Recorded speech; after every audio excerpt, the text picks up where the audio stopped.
Still morning, right? Yeah. Still morning by about 5 minutes. What a pleasure to be here in Charlotte, and what an honor to be joined by the distinguished company that's here. Particularly honored to be joining the Vice President, to be with Governor Cooper, whose visionary leadership I have admired for a long time. Representative Adams, who has encouraged me for some time to come to this district, and I'm so glad that we're here. Mayor Lyles, who I first got to know in the community of mayors and who is doing a terrific job in Charlotte. CEO John Lewis, who graciously gave us such an informative tour, and so many other leaders and people who care about infrastructure in this region and in our country. 134 years ago, Charlotte unveiled its first ever public transit system. It was 3 horse-drawn streetcars, each carrying 12 passengers. And that modest beginning actually represented the outset of a transportation revolution, because it meant that suddenly people didn't necessarily have to live within walking distance of their jobs. Soon, new homes, new businesses, and entire neighborhoods sprung up along those trolley routes. So leaders in Charlotte knew then what we know now, that public transit makes life better for people by increasing access to opportunity. This is a city that has a great track record of partnering with the federal government to invest in transit. Of course, my predecessor, Secretary Anthony Foxx, someone people here remember, of course, as Mayor Foxx, was a model for that approach and helped bring so many transformative projects to life. The facility that we're at today and the electric bus pilot are products of local and federal investment. Investing to make it more convenient and quicker and easier to get around by transit pays dividends. It pays off for people who don't own a car or don't want to have to deal with parking and with filling up. Having access to transit means you have better ways to get to jobs and opportunities while saving money. And for those who do drive a car, doing so in a city with good transit, of course, means less traffic and less congestion when you drive. For every child who breathes air in this city, transit reduces the pollution that can cause asthma and other health problems. For small businesses, it brings new customers and lets you recruit employees who live further away. And for those communities, and there are many, that have been disconnected or divided by transportation decisions in the past, transit holds out the promise of better connecting people to jobs, schools, opportunity, and each other. About 2 weeks ago, we were delighted to award this city a $15 million grant through our RAISE program to help construct the Charlotte Transit Hub uptown. It's going to make it easier for people to connect between bus routes and the Lynx Blue Line and Gold Line, and a new bicycle and pedestrian trail so that more people can easily and safely get to where they need to go across Charlotte. Now, that grant was part of an extremely competitive process. In fact, we got about $10 billion in applications for $1 billion in funding.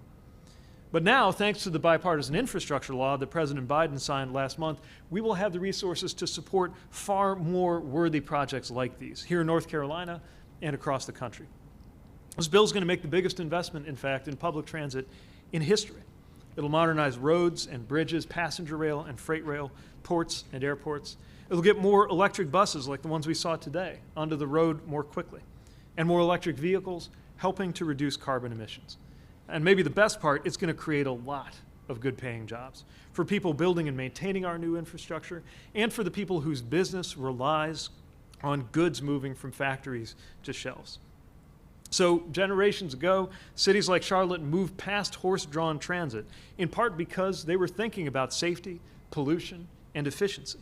Today, we're beginning another new chapter in our transit history to make it safer, cleaner, and more accessible than ever. It's my honor to be here today with somebody who did so much to make this infrastructure law possible, and that's Vice President Harris. The Vice President traveled this country speaking to people about what an investment in jobs and infrastructure could mean for their communities. She spent countless hours helping the President negotiate with members of Congress.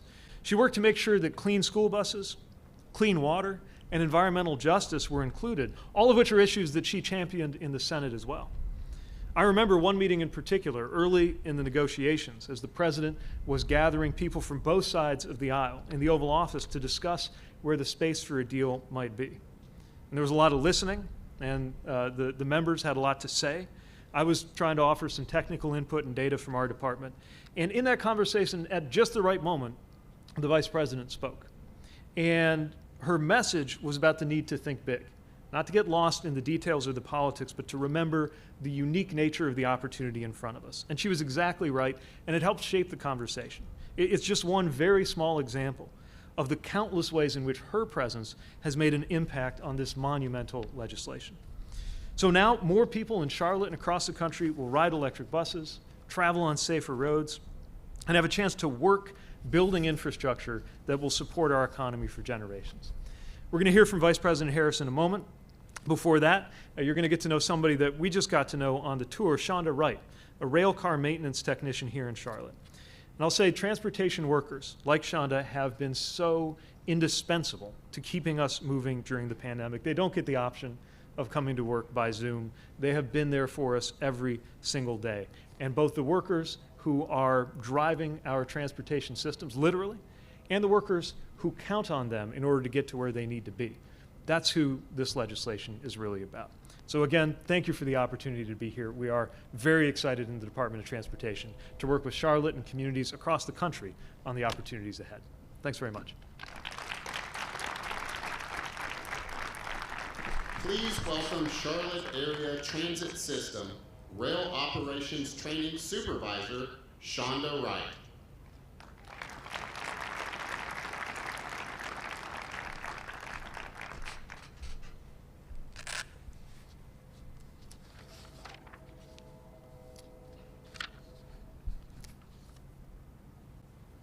Good afternoon. My name is Shonda Wright. I'm a dedicated public servant, essential worker, and operations training supervisor here at CATS. I've been in Charlotte for 23 years now. We have a beautiful city and a city that is planning for the future. And even as it's grown over these 23 years, we still maintain that close-knit community.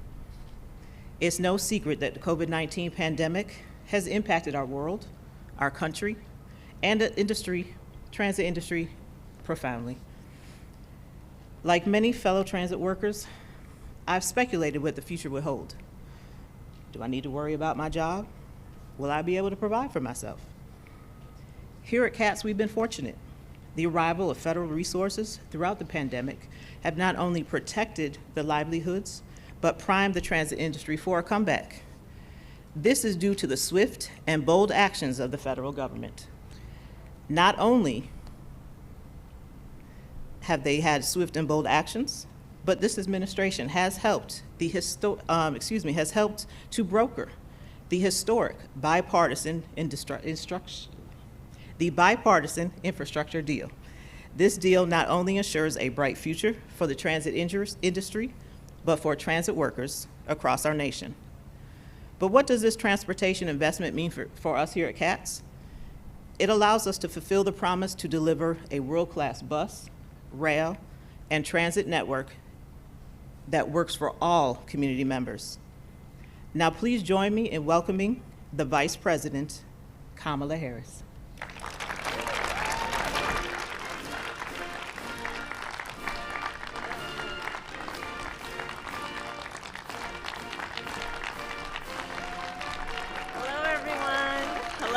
Hello, everyone.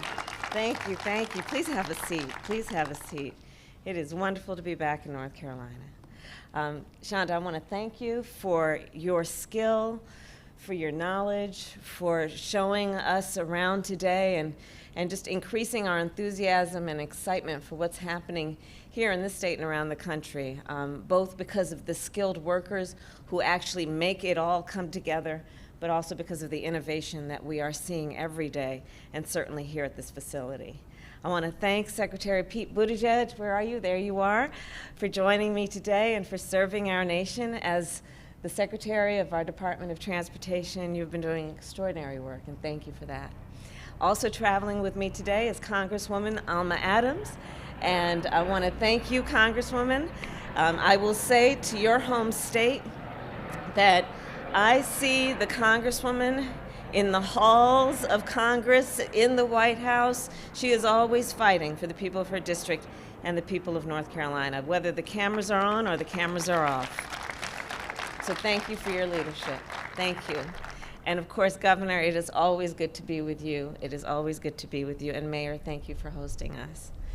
So This is a day that we are celebrating, as we will continue to do, the passage of the Infrastructure Investment and Jobs Act. And North Carolina, you know well, leaders like Congresswoman Adams, like Governor Roy Cooper, like Mayor Vi Lyles, like all of the state and local elected officials who are here today, leaders like Senator Richard Burr and Senator Tom Tillis, all made it possible for me and the President to turn the bipartisan infrastructure deal into the bipartisan infrastructure law. Because of their work, because of our work together, America is moving again. Because ultimately, that's what infrastructure is all about, getting people moving. You know, the way I see it, infrastructure gives people what they need to get where they need to go. That's my definition of infrastructure. Help the people get where they need to go. And so think about the buses that are around us, the bus that's behind me. People rely on public transportation for all kinds of reasons. To get groceries, to get to school on time, to get to work on time, to get to church on time. For millions of Americans, public transportation is part of their day every day. And a bus stop within walking distance can make all the difference versus a bus stop you have to walk for half an hour to get to. And we all know what it means for someone to miss a bus by just 1 minute, and that it can mean being at least an hour late for work.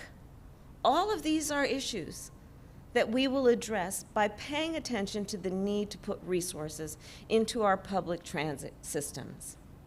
And we all know that we're on one of these beautiful electric rail cars, but we all know what it's like to be on an outdated rail car. We were talking about that in terms of the frequency that it might break down and the frequency with which it needs repair.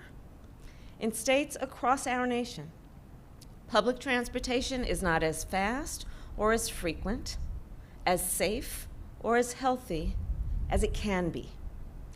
And people who use public transportation for their commute often spend much more of their time in transit, time that they could be spending with their friends and family, helping their children do their homework, time they could spend running essential errands or even relaxing after a hard day work. And there is a major repair backlog in our nation. 24,000 buses, 5,000 rail cars, 200 stations that are in need of work, thousands of miles of tracks, signals and power systems in our country need to be repaired. We need to get fixing all of these things. We need to get this fixing done. So, North Carolina public transit is a good public good, and that is why we are investing in it. With our bipartisan infrastructure law, we will make the largest ever investment in public transit in our nation's history. North Carolina alone will receive $910 million for public transit over the next 5 years. And Governor Cooper, I want to thank you for always being such a very strong and powerful advocate for the needs of this state. And for here in Charlotte, Mayor, well, you are doing extraordinary work, upgrading your bus system with more connections, more frequent service, and more electric buses. And I know that the funding that we are delivering will help with all of that important and good work. And here's the bottom line. World-class cities like Charlotte deserve world-class transit systems. And this law is going to help you build those systems. On top of public transit, our bipartisan infrastructure law will also make the most significant investment to fix our roads and bridges in 70 years. And I don't need to tell this group of leaders that across North Carolina, there are more than 3,000 miles of highway that need to be repaired. Highways like I-85. Look at all the people nodding. In addition, Our bipartisan infrastructure law will modernize our ports and our airports. Among other things, think about what that will mean, not only for the passengers who need to get where they need to go, but also it will help reduce the supply chain bottlenecks that families are experiencing right now. We will also, with this law, replace lead pipes so that every American can have clean drinking water, so that our babies are not drinking toxic water, which in many cases will have irreparable damage to their ability to learn. With this work we have done together, we will expand broadband in rural and urban areas, which I know, and again, the governor and I have talked about this, is a big issue for the people of this state. And why do we do this? We do this work so that every American can have affordable and accessible high-speed internet connections to do the work that we know, certainly during the course of the pandemic, became so necessary. Whether it is allowing our children to have access to the internet to get their homework done, you know, long gone, I will speak to a certain generation of people that includes myself, long gone is Encyclopedia Britannica. They need to have access to the internet to be able to excel and reach their God-given capacity. Let's think about access to high-speed internet for our small businesses and how that helps and is a necessity for them to be able to do their important work. Let's think about high-speed internet and access for the purposes of telemedicine so that folks in rural communities can have access to the kind of care that they deserve and need. In addition to all of that, and importantly, this law will put millions more Americans to work in good-paying jobs and good-paying union jobs. Jobs like a fellow I met by the name of Jeff Bird has. So Jeff Bird is a line design technician that I met with in New Hampshire. His skill and his important work is to attach fiber to utility poles to keep up with the demand for high-speed internet. Jobs like Walter Cody has. So Walter, I met with him, he's a construction inspector. And what he does is he works to get clean water to families in California. Jobs like Leslie Kilgore has. So Leslie is an engineer I met with in High Point, North Carolina, whose team is building electric school buses. In creating jobs, in investing in what people need to get where they are going, our bipartisan infrastructure law will make our country more competitive. It will make our communities more prosperous, and it will deliver on our administration's commitment to equity. And as significant as it is, as historic as it is, our bipartisan infrastructure law is part one of two. Part two of two is our Build Back Better Act. The President and I know that families are stretched thin, and we take that very seriously. And we have designed the Build Back Better Act to help address the reality of the needs of everyday folks who just need a little support. Because take, for instance, the issue of prescription drug costs. It is simply not right that seniors are going into debt to pay for their medication. It is not right that because they can't afford their prescription, they cut pills to try and extend it, and in so doing, expose themselves to greater illness. It's just not right. So our Build Back Better Act, will bring down prescription drug costs. It's just not right that parents are being forced to quit their jobs to care for a member of their family. And so our Build Back Better Act will bring down both child care costs and elder care costs. I can't tell you the number of families and individuals I have met with around our country who are in what we call the sandwich generation. Individuals who are raising their young children while they are also giving care to their elder relatives. And what that means in terms of how they must divide up the responsibilities of their day, requiring two different sets of skills, probably with the exception of food preparation, two sets of skills that are required to balance those obligations. We should be helping people. And so it's not right that families have to choose to either buy groceries or pay for health care, to either fill up their tank or pay their rent. And so our Build Back Better Act will bring down health care and housing costs also. What we are doing with Build Back Better is saying we need to meet the needs of working families, and we must address the current and immediate needs while not neglecting the needs that are quickly becoming a crisis for us. And that brings me to the issue of the climate crisis and the need we also have at this very moment to address it directly. The climate crisis is an existential threat, and it demands our immediate action.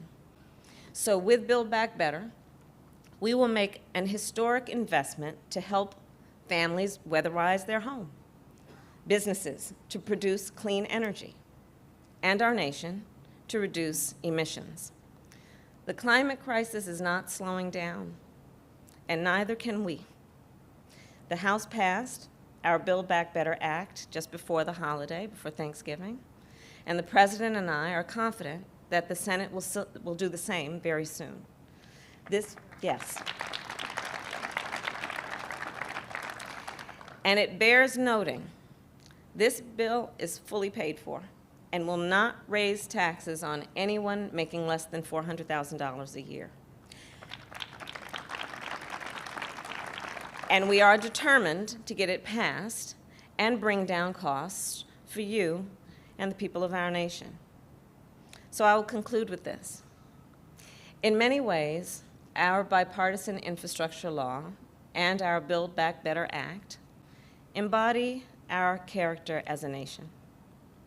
They demonstrate, when you think about the details of it, they demonstrate exactly who we are. Because we are believers through and through. We see what can be, unburdened by what has been. And we have faith. We have faith in what is possible and what can be. And we have determination. The determination it takes to bring a better future to bear.